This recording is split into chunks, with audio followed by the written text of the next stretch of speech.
Hello everyone, myself Dr. Sangeetika.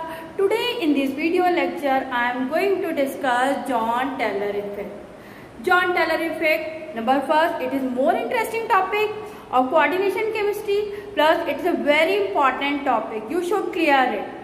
इसके questions आपके NEET में भी आते हैं, आपके CSIR में भी आते हैं, आपके नेट और गेट सभी में आते हैं, तो you should clear it.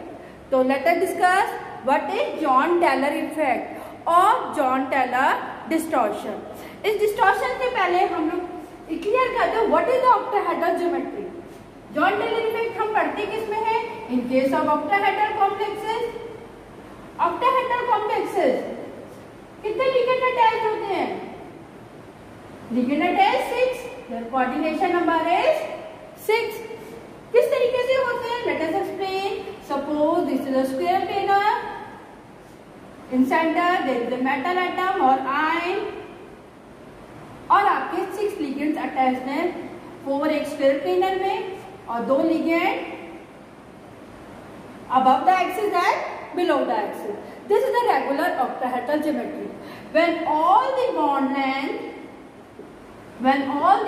length are equal, when all the bond angle are also equal, दोनों चीज हमारी इक्वल होनी चाहिए.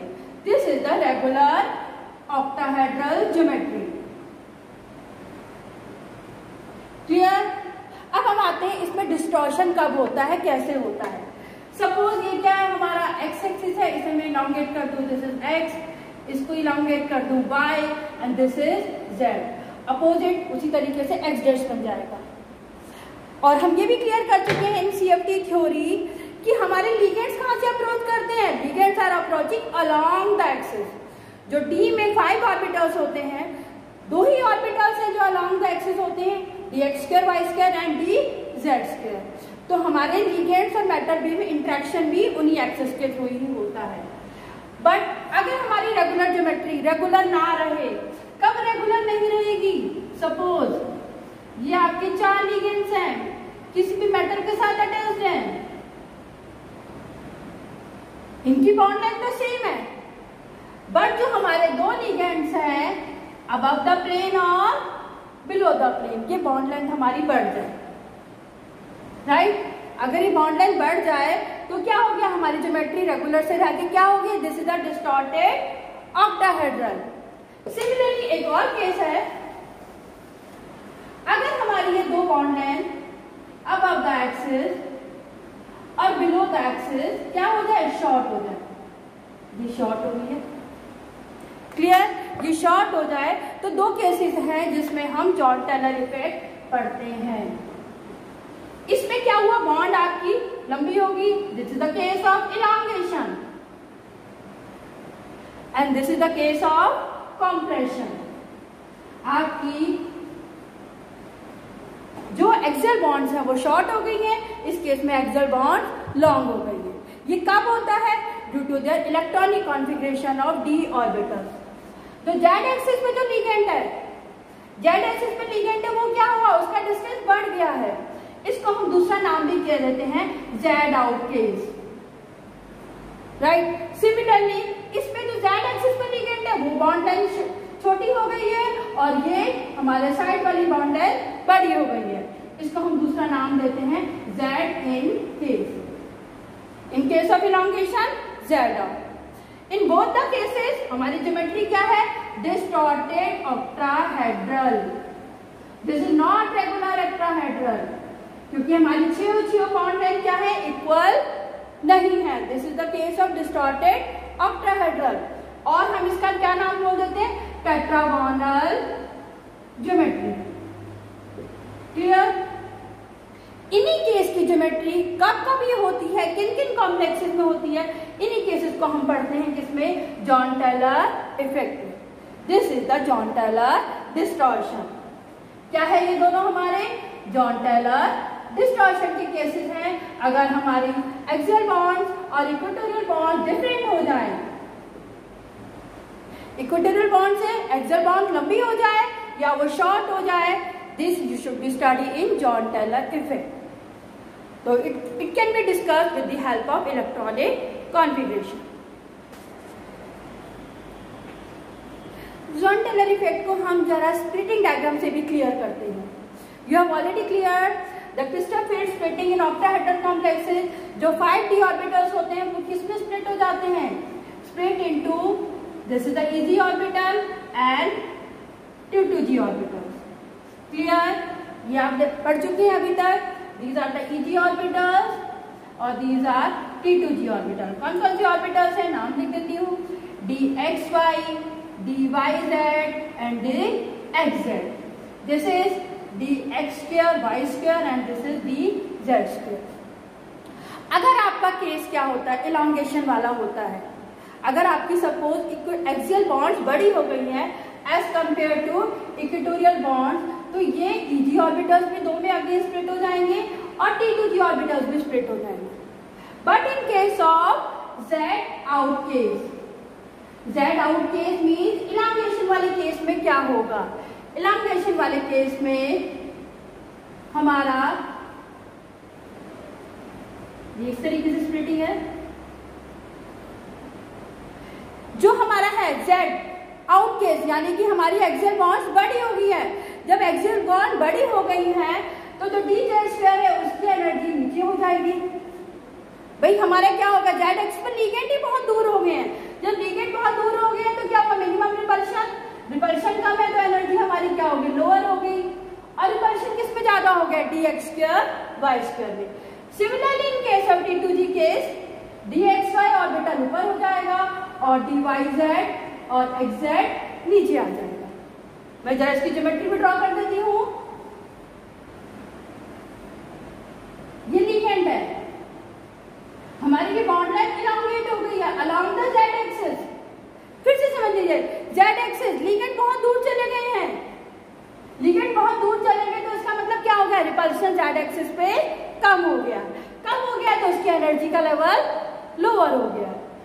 सिमिलरली ये हमारे नॉन बॉन्डिंग इलेक्ट्रॉन्स होते हैं, हालांकि इनका इतना इम्पैक्ट नहीं होता, बट फिर भी dyz और xz जिसमें भी z होगा उनकी एनर्जी लोअर हो जाएगी। This is the case of elongation.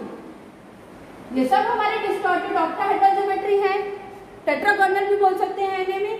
But अगर हमारे z एक्सिस पे जो लिगेंड्स है उनकी बॉन्ड लेंथ बढ़ गई है तो हमारा ये स्प्लिटिंग ऑर्डर होगा। बट इसके अपोजिट आ जाए, अगर हमारा क्या है, z इन केस है, z in case same case splitting होगी। ईजी ऑर्बिटल आपके 2 में स्प्लिट हो जाएंगे, T2g ऑर्बिटल्स भी 2 में स्प्लिट हो जाएंगे। अब की बार क्या होगा,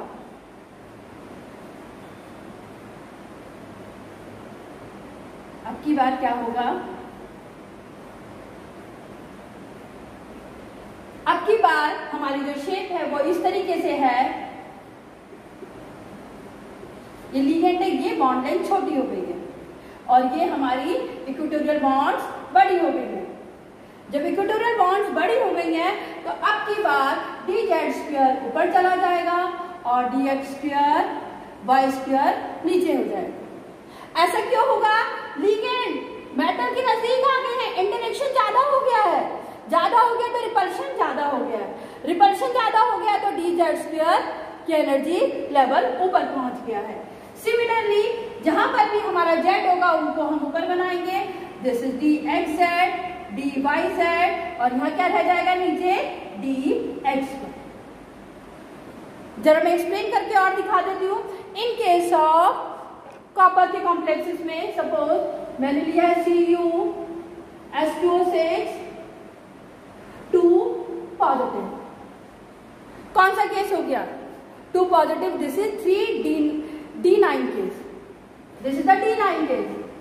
D9 केस में हम फिलिंग कैसे करेंगे, first electron, second electron, third, fourth, 5, 5, ये हमारा लो स्पिन हो हाई स्पिन हो कोई फर्क नहीं पड़ेगा। Yes, now you have to clear the John Taylor effect. Jahn Taylor effect कब आता है, जब हमारी ज्योमेट्री रेगुलर ऑक्टाहेड्रल ना होके डिस्टॉर्टेड ऑक्टाहेड्रल हो जाए। क्लियर, कोई भी बॉन्ड एंगल्स, 6 बॉन्ड एंगल्स हमारी इक्वल ना हो।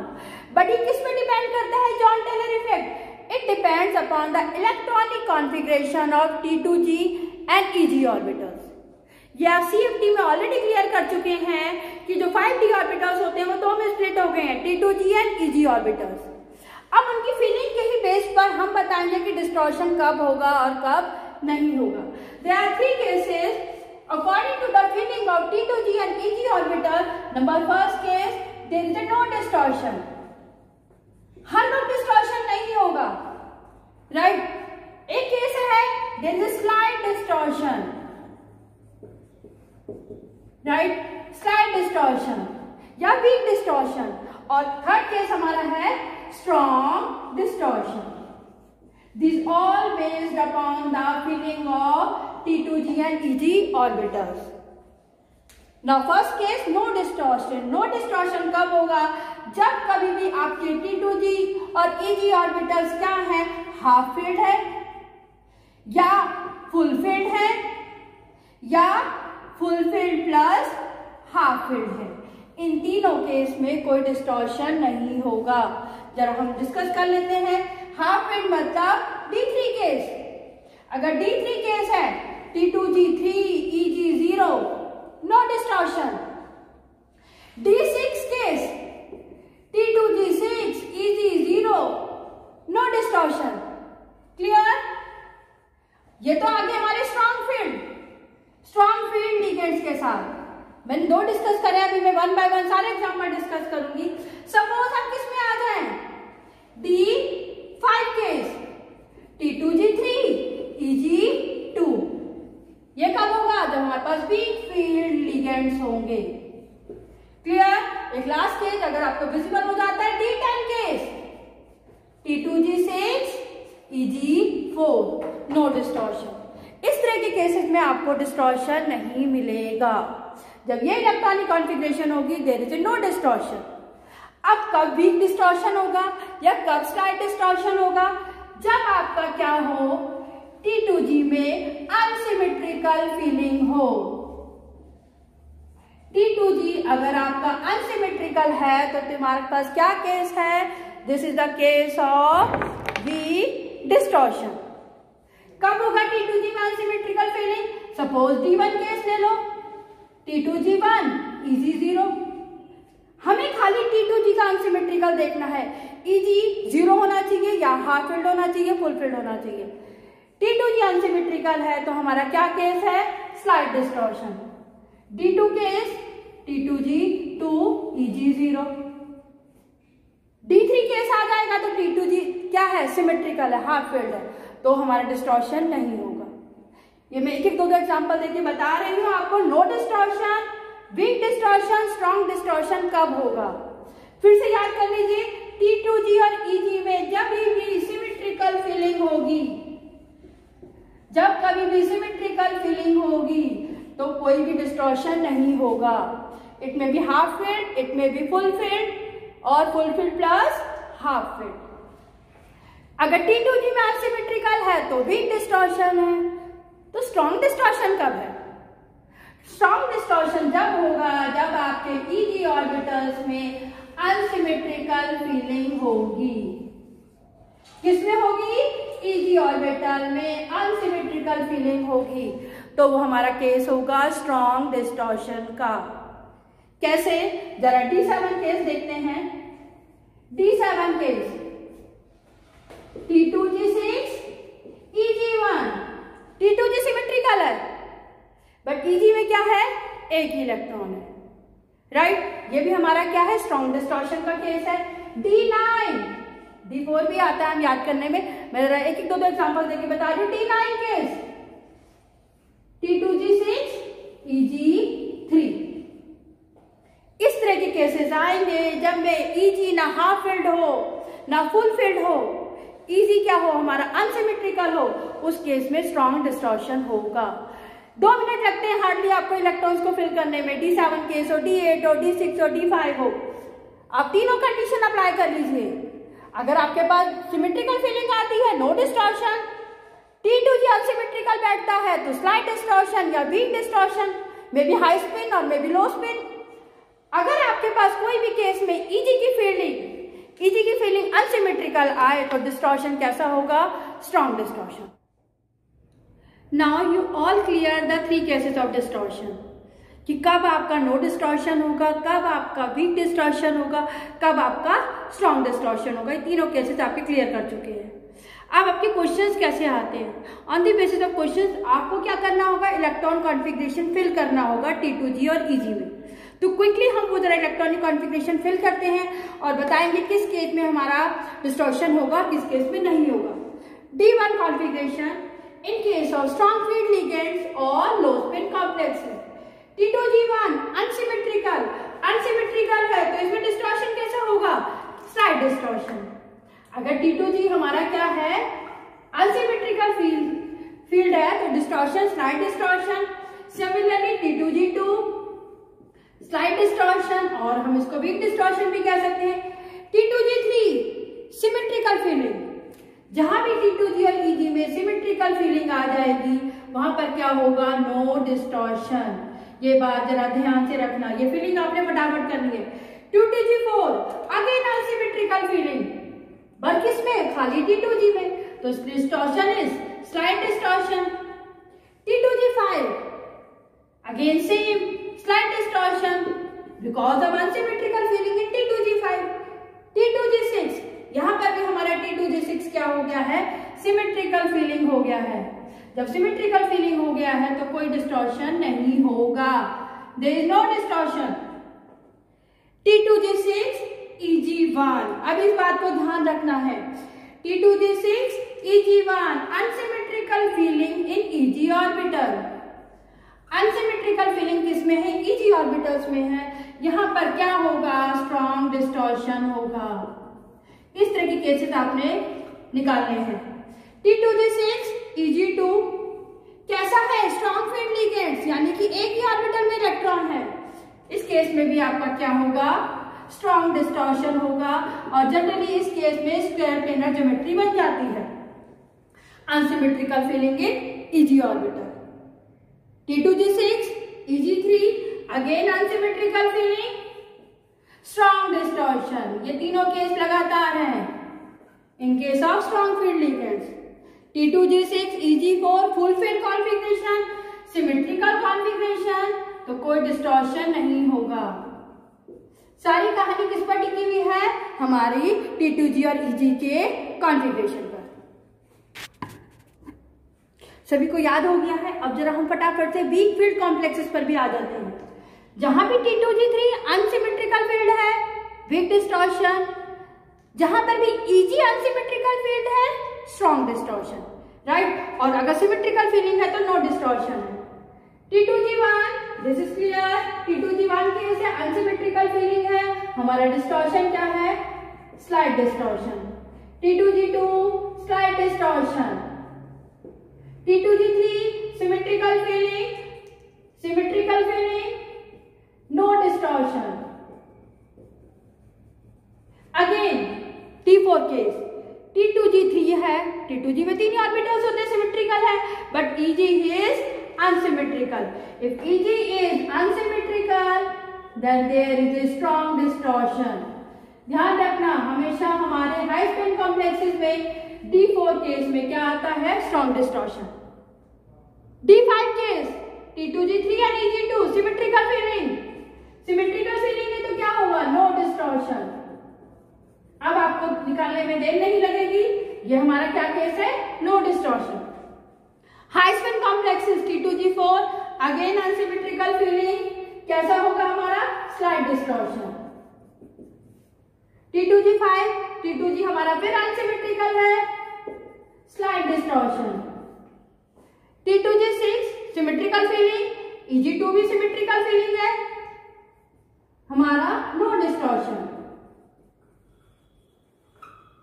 T2G6 symmetrical but EG is unsymmetrical. ये भी हमारा कौन सा केस में आएगा, स्ट्रॉन्ग डिस्टॉर्शन के केस में आएगा। जनरली कॉपर के कॉम्प्लेक्सेस चाहे आपके 6 लिगेंड सेम हो, बट D9 कॉन्फ़िगरेशन की वजह से हमारे रेगुलर ऑक्टाहेड्रल नहीं होते। D6 T2G6 EG4 D10 configuration, जब फुल फिल कॉन्फ़िगरेशन है तो कोई डिस्टॉर्शन नहीं होगा, no distortion. Now with the help of this electronic filling in T2G and EG orbital, your most of the questions has been solved. Right? सारे question इन्हीं के base पर ही आते हैं कि D7 केस है, हाई स्पिन है, there is a distortion or no distortion. या कॉपर कॉम्प्लेक्सेस है या निकल का D8 सिस्टम है, डिस्टॉर्शन कैसा होगा, स्ट्रॉन्ग होगा, वीक होगा या नहीं होगा। I hope you all have clear the John Taylor effect या John Taylor distortion. Thank you so much for watching this video. Till then, for the next video, okay and goodbye.